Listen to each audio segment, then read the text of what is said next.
hari-hari indah bersama Rasulullah SAW dan keluarga.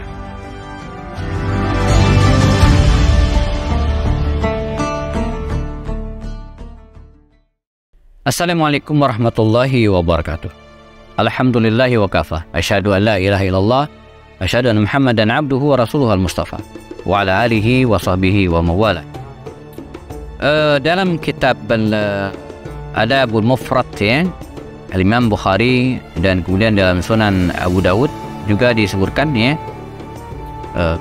dikisahkan ya oleh Aisyah radhiyallahu anha. Walaupun kata Rasul ya, SAW dikisahkan Rasulullah SAW suatu saat ya, mendatangi Aisyah, dan saat itu Aisyah dalam keadaan haid ya. Kata Rasulullah, kemarilah wahai Aisyah ya, hangatilah aku, kata Rasulullah ya. Lalu aku menjawab, ya Rasulullah, saya sedang haid. Maka Rasul menjawab, walaupun kau sedang haid ya, hangatkan tubuhku. Bahkan dalam riwayat ini disebutkan Nabi mempersilakan Aisyah ya, untuk membuka kaki ya, paha, dan Rasul pun disebutkan dalam riwayat ini ya, beliau pun meletakkan pipinya dan kepalanya di atas paha Aisyah sehingga keduanya merasakan kehangatan. Cerita ini mungkin kalau kita detilkan gitu kan, mungkin agak sensitif ya, apalagi bagi yang belum menikah, jadi menghayalnya jadi kemana-mana gitu kan. Tapi begitulah Islam, begitulah Rasulullah, begitu sempurna. Kita, mohon maaf, kita tidak sedang bicara tentang pornografi gitu ya, tidak, karena Aisyah adalah istri Rasulullah SAW. Yang ingin kita teladani adalah bagaimana kedekatan Rasulullah dengan istrinya, sampai pada hal-hal yang sangat detail. Dan ini juga hikmahnya teman-teman sekalian, mengapa Rasulullah itu menikahi wanita lebih dari satu. Di antara adalah litta'lim, agar kita bisa mendapatkan pelajaran dari kisah-kisah pribadi Rasulullah. Bayangin kalau Nabi hanya menikah dengan Khadijah dan Khadijah meninggal dunia. Dari mana kita dapat teori-teori dan praktek-praktek juga ya, kisah-kisah Rasulullah yang sangat personal, yang sangat pribadi. Dari mana? Dari istri-istri Nabi.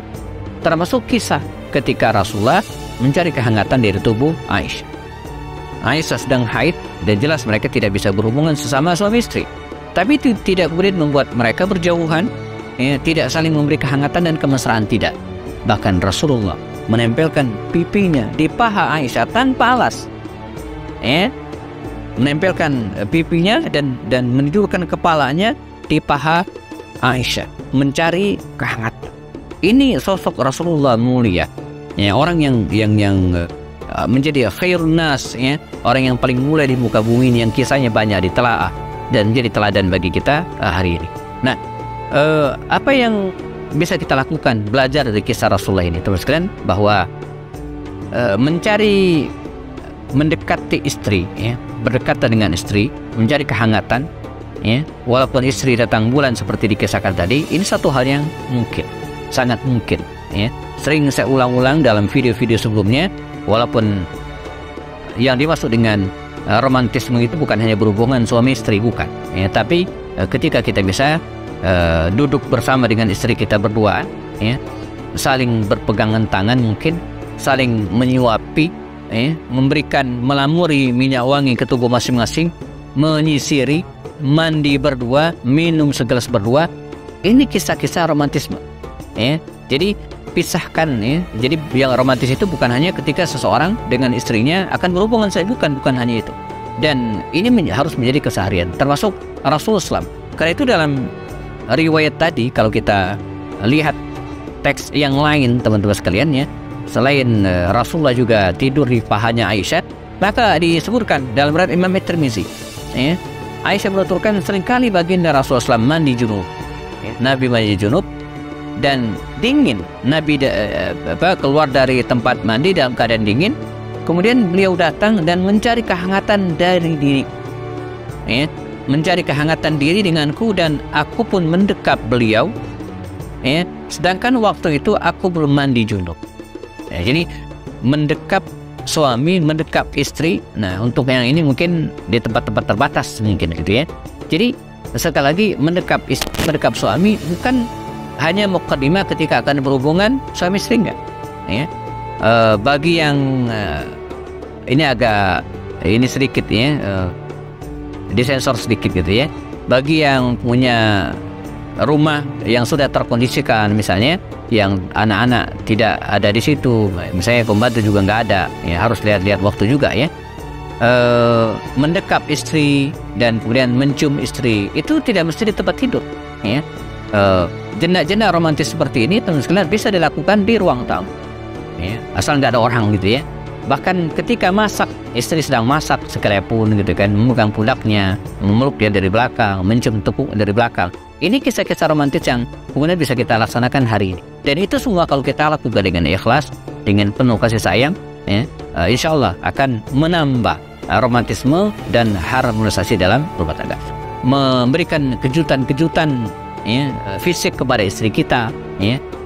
Ini juga bisa menambah romantisme tadi itu ya. Nah, lalu sejauh mana hikmahnya ya, atau bukan hikmah, batasannya ya, agar kemudian kita tidak terjebak pada pornografi ataupun pornografi tadi.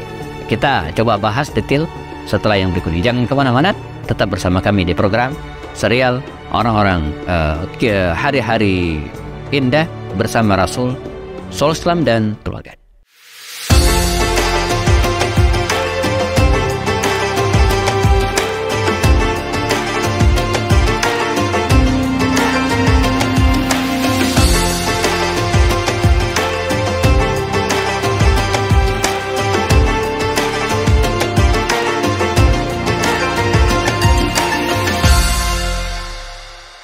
Iya, kita masih di program Hari-Hari Indah bersama Rasulullah dan keluarganya.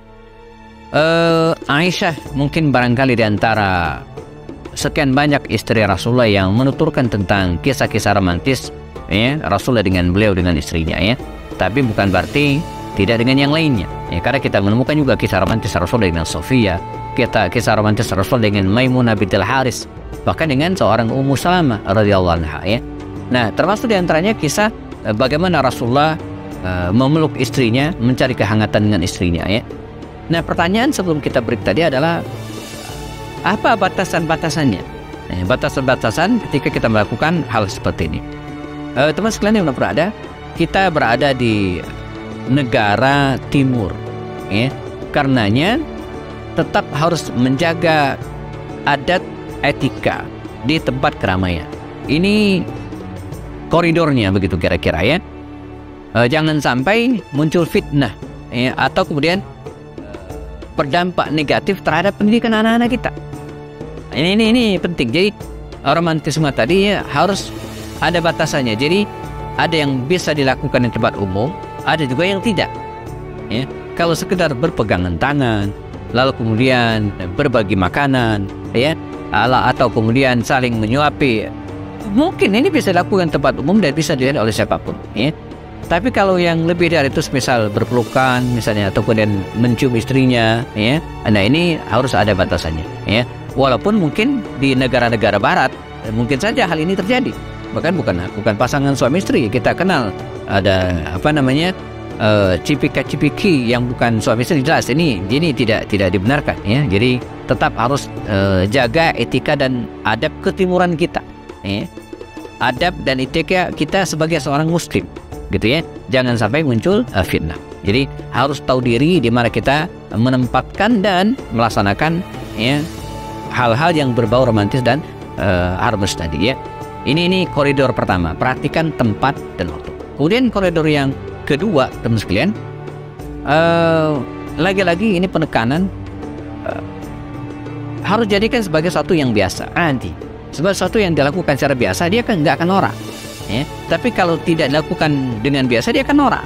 Tapi biasa aja, suatu hal yang biasa gitu ya, menjadi keseharian. Jadi romantisme itu menjadi hal-hal yang bukan tabu untuk dilakukan dan bukan hal yang aneh ya, karena sudah menjadi kebiasaan dalam rumah tangga kita ya. Maksudnya jangan sampai suatu saat istrinya merasa aneh dengan suaminya karena tidak terbiasa melakukan hal seperti ini atau jarang. Tapi kalau sudah terbiasa dilakukan, maka akan menjadi suatu hal yang tidak tabu lagi.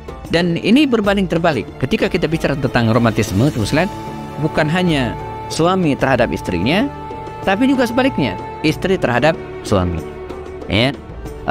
Apalagi ketika usia pernikahan sudah menginjak 30 tahun ke atas atau 40 tahun ke atas, maka jenak-jenak dan kisah-kisah romantisme ininya tetap harus dimunculkan. Jika tidak, maka kebosanan, kepenatan, dan kejemuan dalam rumah tangga akan merasuk dalam rumah tangga tersebut, dan ini bisa membahayakan hubungan antara suami dan istri. Sebaliknya, dengan menumbuhkan kisah-kisah romantis dalam rumah tangga ini, seiring dengan berlanjutnya usia kita, maka itu akan menumbuhkan rasa kasih sayang. Dalam kalimat surat Ar-Rum itu as-sakinah akan menumbuhkan ketenangan-ketenangan dalam rumah tangga, mawaddah dan juga rasa cinta yang terus tumbuh dan bersemi, dan rahmah, kasih sayang. Dan ini tumbuh secara alami sampai kemudian Allah SWT memisahkan mereka. Teman sekalian, alhamdulillah, bicara tentang rumah tangga Rasulullah, seperti kita menggali air yang tidak pernah kering. Sudah 30 episode kita bersua bercerita tentang rumah tangga Rasulullah SAW, berkisah tentang keluarga beliau, berkisah tentang anak-anak dan istrinya. Semoga video-video yang kami sajikan bisa memberikan inspirasi kepada kita untuk membentuk keluarga yang sakinah, mawaddah, dan rahmah. Sakinah, mawaddah, dan rahmah. Sebab dengan terciptanya keluarga-keluarga yang baik, dia ibarat batu bata.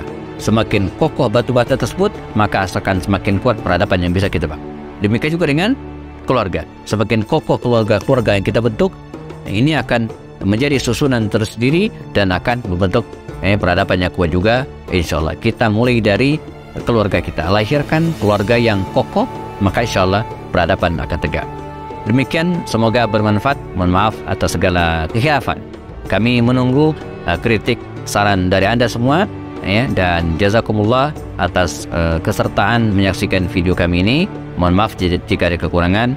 Saya Happy Andi Bastani bersama tim mengaturkan terima kasih. Assalamualaikum warahmatullahi taala wabarakatuh.